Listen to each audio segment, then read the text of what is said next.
被人推下水以后，我觉醒了，原来我是女主没脑子的闺中密友。我好心的让父亲收留了她这个旁支孤女，结果她不仅与我兄长不清不楚，还和我的未婚夫君私自定下终身，在外把我编排的一无是处。虽然我被他衬托的不近人情，性急无脑，但他还是愿意把最忠心的侍卫男二介绍给我，让我和爹娘决裂，守着一个心里没有我的男人。直到我被女主取血治病惨死，他终于愿意握着我的手看我一眼。阿元，这辈子你辛苦了，我一定会为了你照顾好景怡的。再睁眼，女主正声泪俱下的劝我原谅推我下水的凶手。大家好，欢迎收看达达听书。伴着蹊跷的头疼，我悠悠的转醒。婢子已经为我更换好衣物，见我苏醒，所有人都各怀心思的望着我。梁景怡噙着几分责怪教导我，恨我不争气般的握住我的手。阿元，你有父母亲人呵护，铮铮刚刚失去了母亲，难免有所触动。我和他一样，没有亲人，孤苦无依，我能懂他的难处。我诧异的挑了挑眉，你的意思是说，爹和娘对你不好，这么多年了，你还是把我们当作外人？梁锦怡作为我们家没什么联系的旁支孤女，吃穿用度与我这个嫡长女不差分毫。全京城的人都知道我爹娘对她有多好。爹娘的脸色在一瞬间沉了下来，满眼都是对梁锦怡的失望。不是，我不是这个意思。梁锦怡受伤的红了眼眶，我一直是把你和叔父一家当作亲人的。阿元，你怎么突然变得这么伤人？铮铮真的很可怜。可怜？她口中孤苦无依的柔弱女子，此时正对我说着平生最恶毒的一番话。景怡，你别再和他啰嗦这些了，他宋元蛇蝎心肠，和该不得好死。你能帮我救了我爹出来，我已经很感激你了。要不是他从中阻隔，我娘又怎么会惨死狱中？我要恨，就恨没能直接要了宋元的命。梁景怡心虚的高声道：魏征，别说了，这些不怪阿元。彼时言之凿凿地说心悦我一人的未婚夫君，此时正用淬着恨意的双目瞪着我。清河郡主为何要一直为难梁姑娘？他当然不敢让魏征继续说下去了，因为救了魏征父亲的人根本就不是他。梁锦怡不止一次地将我的功劳安在了他自己的身上，还不忘刻画我的不近人情。他瞒着我付出多少努力，来衬托他付出了多少努力。而我不常听那些市井传言，自然也就不知道自己被编排成了什么恶贯满盈的德行。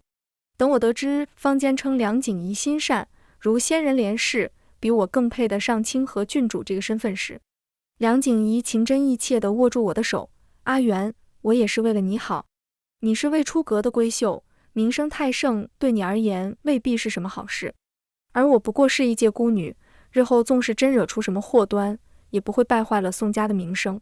说来蹊跷，我那时竟像没有意识的傀儡，对梁锦怡说的话深信不疑。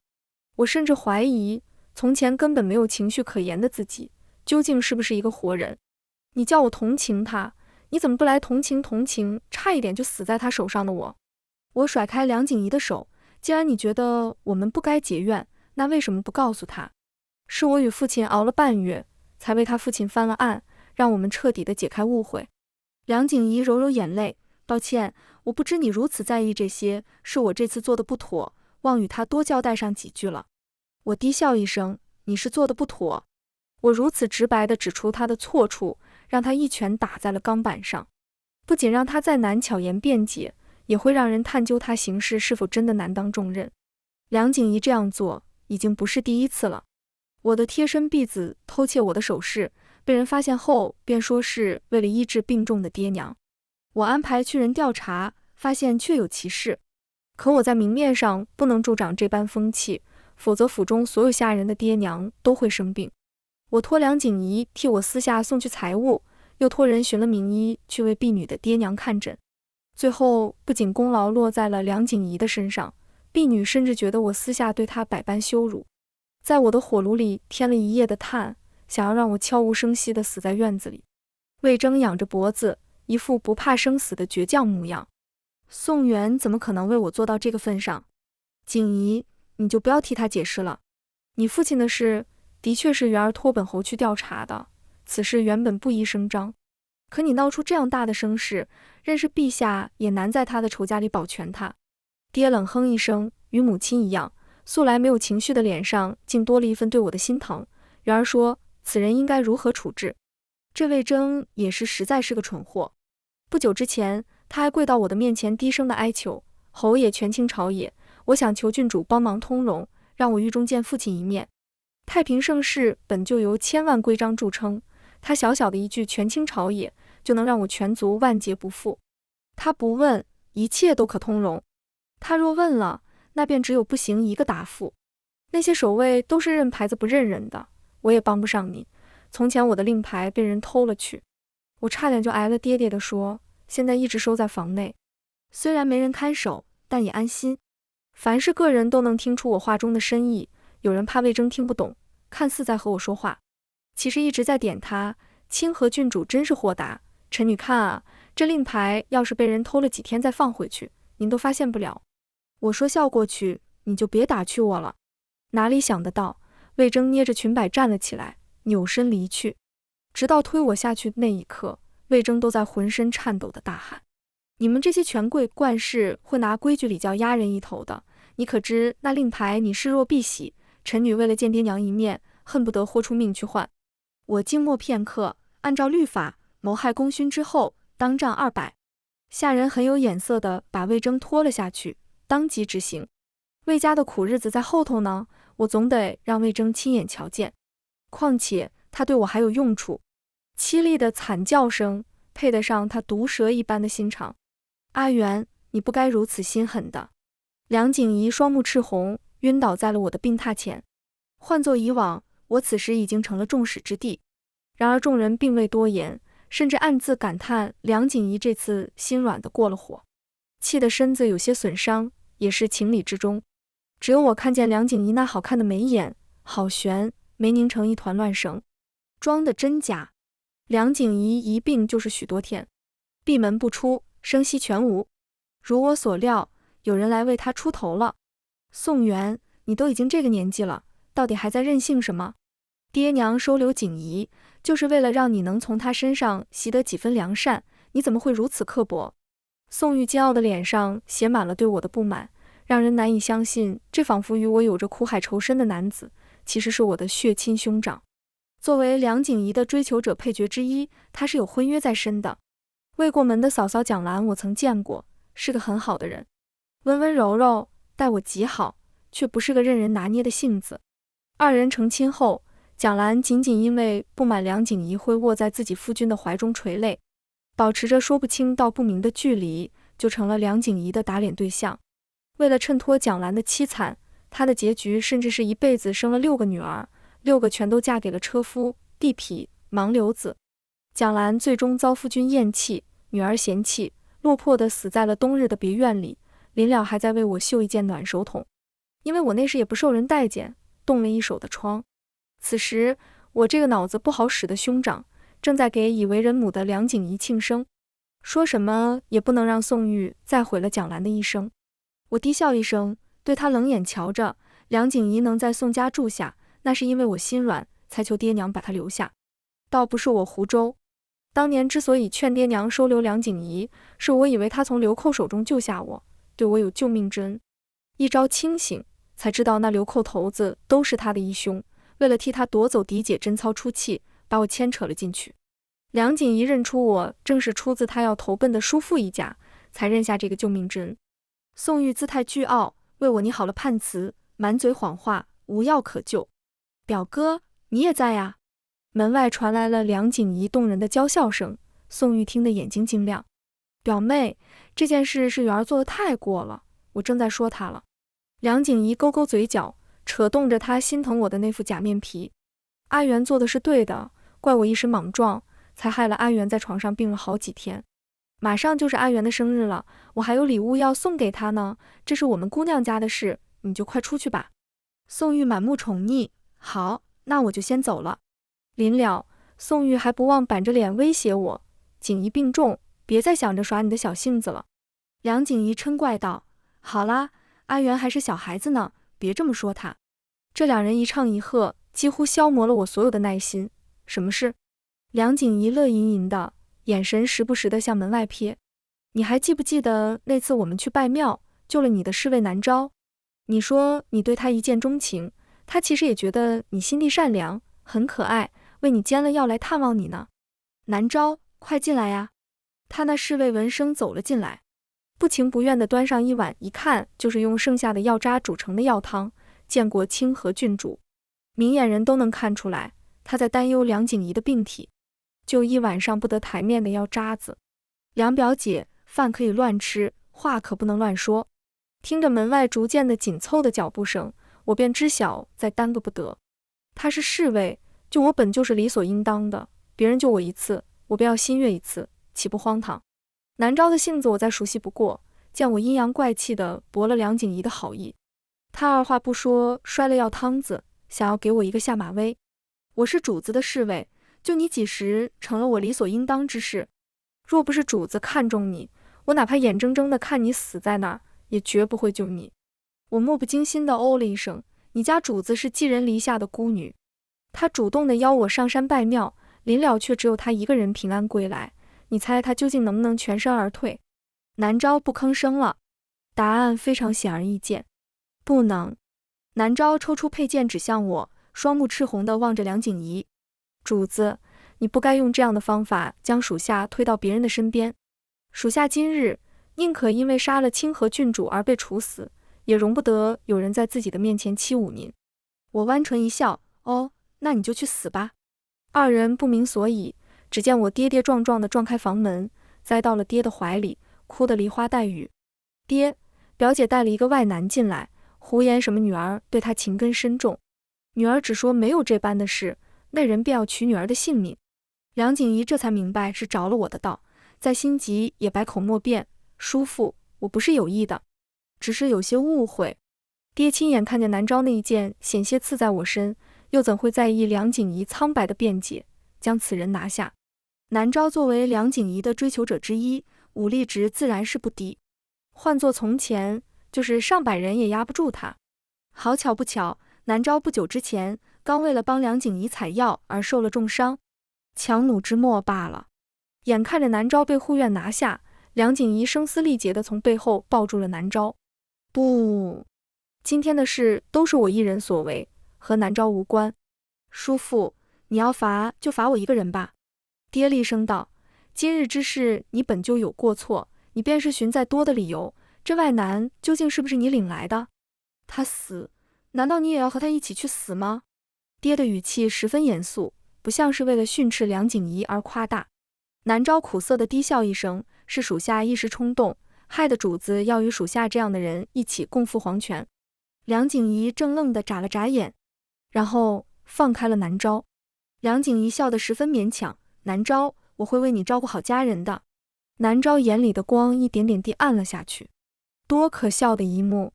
南昭以为自己在梁景怡的心里有多重要，毕竟我与南昭成婚后，他宁可放弃已经被刺客劫持的我，让我因重伤落下一生的病根，也要守在梁景怡身边，哪怕他并不缺人保护。可要是真的在乎，又怎么会被他分配给我呢？梁景怡指甲捏进了掌心，难以置信地看着我，阿元，你何时变成这样了？你让我感觉好陌生，我分明只是好心，你却早就安排好了这些，只是为了害死南昭。我没有理会，表姐大病未愈，都开始说胡话了。来人，送表小姐回客房休息。我咬中了这个客字，让她认清现实。想想也是可笑，我竟然会因为一碗可笑的药渣，感叹自己能与心仪之人两心相通，该是何等的幸福。可谁知那药渣里备下了五情散，我浑浑噩噩地与南昭有了夫妻之实。南昭分明一直知情，却仍能装出大义凛然的样子，说愿意对此事负责娶我。梁景怡呢？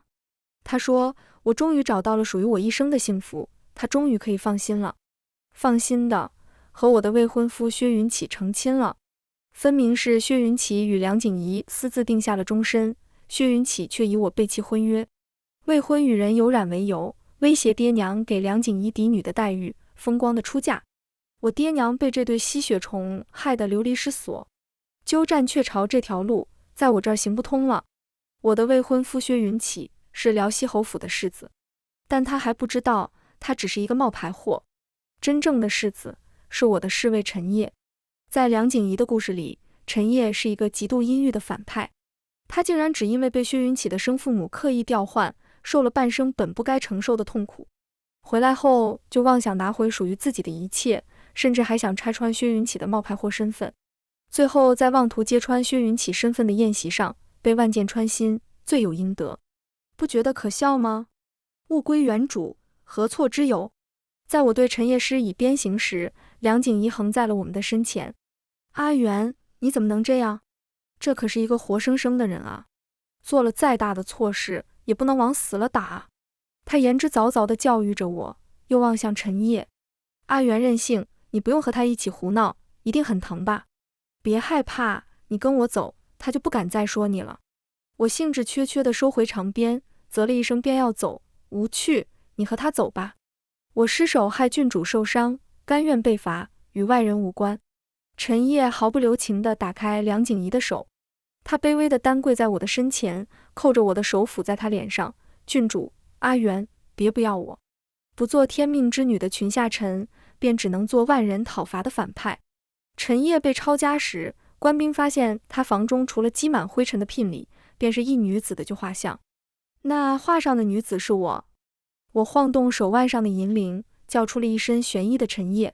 陈烨一如既往地单跪在我身前，嘴角噙着一抹似有若无的笑。我将右脚踩在他的肩上，勾起他的下巴。身为暗卫，却对主子有了不该有的心思。陈烨，你真该死！我踢了他整个人向后一倾，一双好看的狐狸眼可怜兮兮地望着我，一眼便能看出他是心甘情愿地陪我胡闹。陈烨取下配在身上的铜柄宝石短笔，主动地呈到了我的手上。郡主若是想要属下的性命，您可以随时拿去。属下甘之如饴。我玩味地轻笑一声，本郡主不要你的命，取代薛云起以后来取我，我饶你一命。陈烨的嘴角弯起一抹笑，好，他的手段远比薛云起要高明，奈何没有人做他的助力。但如今薛云起的位置坐不久了。我去时，爹娘正在商讨对梁景怡的安排。娘叹了口气，若是将她送走，我只怕元儿难过，毕竟他们二人交情好。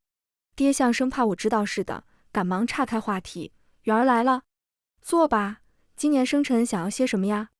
我故作生气地撅了撅嘴，我都听见了，爹娘还要瞒着我呢。爹紧张地解释说，爹知道你们交情好，不会赶你梁表姐走的。爹娘还把我当作不懂事的小孩子吗？我怅然叹了口气，未曾想表姐会这般对我，既然是她做错了事，我也不能一直拎不清是非。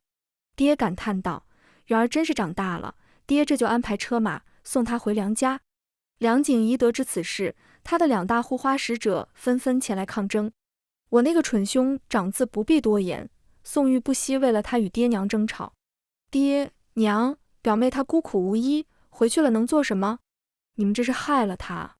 而我那个未婚夫君，此时并不知晓自己大难临头，还有闲心来呵护梁景怡。清河郡主口口声声地说与梁姑娘姐妹情深，如今看来不过是说说而已。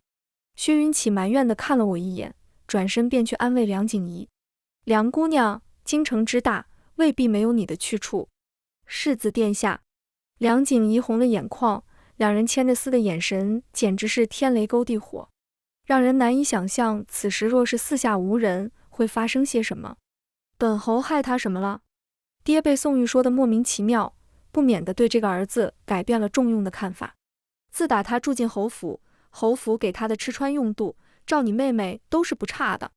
他若是没有家，本侯让他回去叫落井下石；可他有家，难不成本侯要将他锁在侯府一辈子？宋玉冷笑，他那里哪叫什么家？爹，您什么时候也和小妹一样，变得如此薄情寡义了？既然你要让表妹走，那我就和她一起走。孽障！爹捂住胸口，生气得浑身发抖。好，你要走就走，最好是再也别回来了。宋玉还不知足，变本加厉地威胁爹，没有我，宋家可就断代了，宋家那些家业可就没人传承了。他偏偏选中了最威胁不到爹的一样。爹恨铁不成钢地嗤笑一声，拍了拍我的肩膀，你别忘了，你还有个妹妹，你妹妹不要，我就是把家业都拱手送给外人，也不会再给你这个蠢货。宋玉也是狠了心，表妹，咱们走。梁景怡看看宋玉，又看了看薛云起，像是在纠结究竟应该选择谁。最终，梁景怡郑重地望了一眼宋玉，表哥，我跟你走。这可不是梁景怡的风格。我向婢女使了使眼色，示意她跟上去看看。果不其然，梁景怡和宋玉刚走到门外，梁景怡便挽住了薛云起的胳膊，愧疚地回身看了一眼。表哥，我想清楚了，我不能拖累你，你快回去和叔父认错吧。可他明知道，出了这个门，宋玉就没有退路了。以宋玉的性格，不到山穷水尽那一步，他是不会回来和爹娘认错的。宋玉十分诧异，世子殿下，你带他回去未免有些不妥吧？你这般如何跟我家小妹解释？薛云起以一种同情的姿态，居高临下的开导宋玉。情之所起皆是命，半点不由人。清河郡主那边，我会找时间和他解释的。婚约在身，薛云起没办法把梁景怡带回家，只好把梁景怡安置在外面的宅子里。二人当晚就干柴烈火的勾在了一起，彻底的绝了梁景怡的后路。薛云起沉迷温柔乡的时间里，陈烨已经认了薛家先祖。薛侯爷含糊不清，迟迟的没有过明面的态度，让薛云起觉得陈烨并不足以对他构成威胁。一来二去，更加愿意把时间花在梁景怡身上。半个月后，是我的姨母长安公主的寿宴。姨母平生最是疼我，专程为我安排了最好的关系位置，乐盈盈的将果子、甜糕都向我身前推了推。本殿方才刚去后台看过，没瞧见那位常伴程英的名角，小媛又要失望了。我捻了块蜜果放入口中，程英少有，多的是郭槐，这炸郭槐看着也有意趣。炸郭槐别名狸猫换太子。我知道姨母和我一样爱看戏，专程排了一出新编大戏，作为贺寿之礼。戏过半折，我听到了声糟了。姨母关切道：怎么了？我惭愧地苦笑两声，瞧我这般马虎，来时光顾着四处游走散心，忘了将给姨母的生辰礼落在了哪处，怕是还得麻烦姨母安排人帮我找找。姨母还当你怎么了？原来是落了东西，且看戏吧，我吩咐人去找。姨母拍拍我的手背，叫我安心。哪想生辰礼没找到，倒是找到一对无媒苟合的男女。好好的宴席乱成了一锅粥。我起身之余，不忘吩咐戏台上的伶人继续唱：侯府给你们加赏钱。事发时，薛云起正与梁景怡忘我的纠缠在一起。这也不怪他们，毕竟五行伞的威力，一般人都抵抗不了。可连这样简单的计谋都能着到的薛云起，实在是蠢得可以。2桶冷水泼了上去，这两人终于有了半分清醒。薛云起第一反应便是为梁景怡披好衣裳，怒目圆睁地瞪着我。清河县主为了陷害本世子与景怡，真是用心良苦。我整个人都埋进了姨母的怀里，生生泣血。姨母自不会任由他们狂言，你们在本宫的寿宴上无媒苟合，如今却构陷起了别人，自己便不觉得荒唐。薛云起把梁景怡护在怀里，十分理直气壮：我们不是无媒苟合。我拭了把泪，那你们这是什么？薛世子若对宋家不满，大可堂堂正正的前来退婚，何必用这样的法子折辱我与宋家？薛云起静默良久，那就退婚吧，景怡早就是我唯一的妻子了。梁景怡和薛云起的事在京中闹得纷纷扬扬，所有人都以为我为了薛云起哭得食不下咽，夜不能寐。殊不知将主动权握在手中，我高兴还来不及。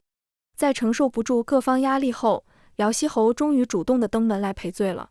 辽东侯谦卑的不敢抬头，犬子糊涂，本侯已经派人调查过，那就是个见不得人的外室，这辈子都不可能过我们家的门，还请郡主放心。薛云起有点拎不清，他以为是我看中年幼时的那份感情，非他不嫁。但到了他父亲这一代，辽东侯府已经没落的只剩下一个空爵位了，是辽东侯府不能失去这个婚约。爹语重心长地说，薛世子做出这样的丑事，爹也不强求你继续这桩婚约，成与不成，你自己决定。女儿与辽东侯府的婚事，乃是圣上赐婚，哪怕有薛世子丑闻在先，解除婚约也不是这么容易的事，所以婚事不能推。听我要保留婚约，辽东侯松了一口气。我平静地闻了口茶，但结亲的人选要换一换。陈烨回家的事，辽东侯瞒得很好。在大部分人眼中，辽东侯府只有薛云起一个继承人。辽东侯木讷地想要搪塞过去，本侯不懂郡主所言何意。我玩味地笑笑，需要本郡主说得很明白吗？相处这么多年，薛云起曾经为辽东侯府做了不少事。辽东侯对薛云起是有父子情分的，但辽东侯府之一直瞒着陈烨，不过就是怕我知道了薛云起是个假货，会取消婚约。可我现在已经知道了，还愿意继续婚约。但现在薛云起的一件丑事可抵过去1000万件功绩，况且他的亲生儿子比这个养子更加有能力。是选择有血脉的儿子和辽东侯府的世代根基，还是选择假儿子与所谓的父子亲情？答案显而易见。辽东侯长叹一声，本侯明白了。侯爷可别忘了过明路，物归原主。辽东侯着实上道，3天就办好了一切。薛云起想最后在辽东侯府迎娶一次梁景仪，都被辽东侯严词拒绝。二人只能在租的小院子里办了一场非常寒酸的喜宴。京中人惯会审时度势，以至于薛云起过去的至交好友一个没来。不得已，薛云起只能不要礼金，请不知情的京中百姓来参加喜宴，显得不至于太过冷清。我叫上了陈烨来看这最后一折戏。本该抢走爹娘为我准备的婚服，风光的出嫁的梁景仪，此时只穿了一件泛黄的旧嫁衣，憔悴的满脸蜡黄。梁景仪待我十分防备，宋元，你把我害得这么惨还不够吗？我已经一无所有了，你还要来看我的笑话？话不能这么说。陈烨抓了一把铜板丢进洗盆，作为今日的礼金。至少你们还拥有彼此，你喜欢薛云起，阿元可是把他送给你了，难不成你喜欢的不是薛云起，只是薛世子？薛云起缄默不言，看起来五味杂陈。世子殿下，我是不是那样的人，您不是最清楚吗？梁景仪习惯性的称呼，在重伤薛云起上可谓一绝。薛云起本就难看的脸色，此时显得更加意味深长。不知何时起，我们的身边突然围了不少的百姓。你们这些有钱人，心怎么这么黑呀？梁姑娘大喜的日子，你们还要来捣乱？梁姑娘这么心善，竟然还能得罪人，真是天命不公。咱们在这儿，今天你们谁也别想伤害梁姑娘。从我手中夺去的功劳，扭头就成了梁景仪重伤我的武器。梁景仪总算是有了底气，当着众人的面呜呜落泪。清河郡主，相互喜欢这件事本就不是可以克制的，我们已经一无所有了，还请您放过我们这些普通人。我在心里翻了个白眼，侧身给一会儿进来的人让出一条路。乞丐一样的魏征挤过人群，哭天抹泪的苦苦哀求：景仪，你救救我爹吧，他又被人冤入了狱中，只有你能救他了。梁景仪哽着嗓子说不出话，他现在自身都难保全，没有功劳可抢，他哪有什么救人的本事？人心本就是双刃剑，那些吹捧梁景仪的人无疑是把他放在火上烤。梁姑娘，你就帮帮他吧，这姑娘看着真可怜，梁姑娘本事那么大，肯定能帮得到她。好，我一定会帮她的。梁景仪的笑容逐渐的僵硬，最后只能把魏征搀起来，在他的耳边低语寻找台阶。魏小姐，你的事并非是我不帮，而是我也力不从心，你别为难我，先起来吧。我为难你？魏征果真是个蠢货，就这么当着众人的面喊了出来。名为伪善的利剑，正中梁景仪的眉心。这梁姑娘怎么说一套做一套，合着说的这么好听，就是为了落一个好名声，其实什么都不打算干。想想也是，她要是连这点本事都没有，当初怎么能有钱给咱们又是施粥又是建房子？不知是抢了谁的功劳呢？梁景仪急得蹲了下来，掩面痛哭：我没有。事已至此，梁景仪还在嘴硬。薛云起沉默良久，终于忍无可忍地大喝一声：魏征，你闹够了没有？魏征低头啜泣，一言不发。谁也没料到他突然扑倒了梁景仪，用藏在袖口的尖刀狠狠地刺了下去。都是你，要不是你告诉我把这件事闹得越大越好，我爹也不会被陷害。魏大人蒙冤，陛下哪能不知？我与父亲彻查翻案，是给了陛下一个台阶，让他能名正言顺地释放魏大人，同时暗中调查幕后主使。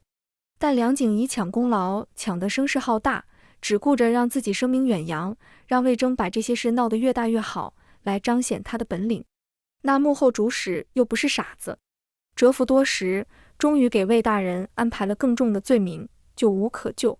薛云起一脚踢在魏征身上，等他从梁景仪身上下来，梁景仪已经晕了过去，脸上的刀伤深得能瞧见骨头。魏征那几刀下去，梁景仪堪堪地保住性命。负上的伤不仅让他一辈子都无法有孕，更重要的是，他这一生都只能顶着一张怪物般的脸，在床上与黄白之物相伴。久病床前无孝子，又何况是昔日情深之人。薛云起曾来找过我，他一身粗布麻衣，满手做力气活磨出的茧子，像一个沧桑的老头。阿元，我好后悔，我每天都要在臭气熏天的旧屋里伺候一个泼辣无礼的女人，我真的好痛苦。我不知道当初到底为什么被他迷得失去了理智。要是能重来一次就好了，重来一次，我们好好的来过。正当我觉得薛云起难缠之时，陈烨突然浮夸的像吐了血似的，捂住了嘴。我被他逗笑了，你这是做什么呢？陈烨很是受伤，郡主，属下有些恶心，能赏属下一些药吗？薛云起黯然失色的望了良久，落魄的转身而去。我与陈烨成亲时，侯府门外路过了一个讨钱的乞丐，咿咿呀呀的，听不清他在说什么。我好奇的掀开盖头，与那双熟悉的双眸对视一眼。宋玉赶忙往脸上抹了2把灰，狼狈的逃走了。看来宋大公子下到民间体察民情，过得并不顺利。终于意识到自己那一身清高有多可笑。蒋兰与他擦肩而过，他的小腹微微的隆起，身侧跟着他的本家堂兄，满眼温柔地望着他，事无巨细地牵着他迈过门槛，小心搀着我些。少了与宋玉的针锋相对，为了琐碎争吵的鸡飞狗跳，蒋兰看起来格外幸福。薛云起站在不远处，衣服更加破烂不堪，胡子像是许久不曾打理过，满眼都是恍若隔世的感慨。安插的眼线告诉我，薛云起和梁景仪大婚后过得并不幸福。梁景仪再难掩饰她暴躁的性格，稍有不如意的地方便要大骂薛云起，用手边的东西砸他。起初有情义在，薛云起还很包容他，可情义是会耗尽的。在薛云起第一次忍无可忍地扼住他的脖子，高喊他为什么没有干脆死了时，他们便回不去了。薛云起把梁景仪的咒骂当作耳旁风，用他仅有的嫁妆换了一个娇艳疼人的妾室。妾室以照顾正妻为由，日夜搓磨，巴不得梁景仪早点给自己让位，为彼此轰轰烈烈，不顾一切舍弃世俗的爱情。终于还是败给了床上的腐臭、满身的褥疮、逐渐忘却的美艳容颜。饮了几杯暖身的薄酒，酒意上来竟有些晕。我稳稳地跌进了陈烨的怀中，把他一起拽到了床上，望着窗外灯火璀璨，期盼起不再被操控的人生。全文完，达达听书感谢您的观看，我们下个故事再见。